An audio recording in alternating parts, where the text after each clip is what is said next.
Speaking of insane pain, so currently, even though we have a mini heat wave at the moment, I have my electric blanket on. And that is because since filming that last video about the Lanacaine, I've been having like waves of really bad pain in my left hip. So if anyone's got any suggestions of what that could be, I've been told I don't have sciatica. I had an MRI for sciatica. Been told that they didn't find anything. So presumably it's my endometriosis again, making me think that I have sciatica.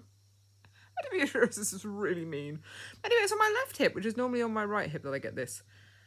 But I've got proper like boom, boom waves of pain, and it's so bad. I've just taken 2 codeine, and for those of you who know me, no, I only take codeine when it's really bad, because I do not like codeine. Anyway, yes, so I was going to suggest, so I'm just full of suggestions at the moment. Oh, geez, I'm in pain. It's really bad.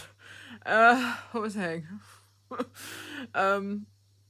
Yes, so if, like me, you're in the situation where you have to have, like, the heat blanket on because you're in that much pain and, like, you need to be able to cope, my suggestion is wear very light clothing, and basically only have the heat blanket around the bit that you need it, and then have your feet exposed. Your feet and your wrists are the really important bit for like maintaining your coolness.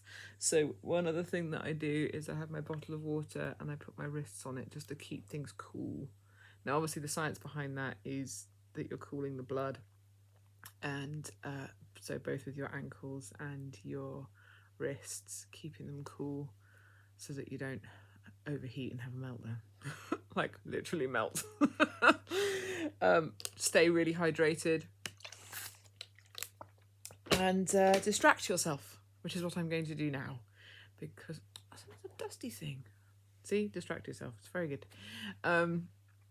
Yeah. Oh, I really hope this calms down soon, because it's not good. Anyway, but you can't Lanacaine this because it's internal, like properly internal. There's no way I can get to my hip, which is annoying because if I could, I would. And quite frankly, my endometriosis needs to go away. Okay, that's just a tip for those of you who are like, oh, what am I going to do? Just in case you're having brain fog and you can't think of anything. Or ice hip. But I have ice hip. That's the crazy thing, right? At the moment, I also have ice hip. For those of you, again, who know, you know that I randomly have this thing where my hip goes incredibly cold and painful. So I've got that as well as this wave pain. Sucks to be me. Anyway, lots of love. And for those of you in the UK, all the best getting out and voting. Because boy, do we need the help. Okay, goodbye.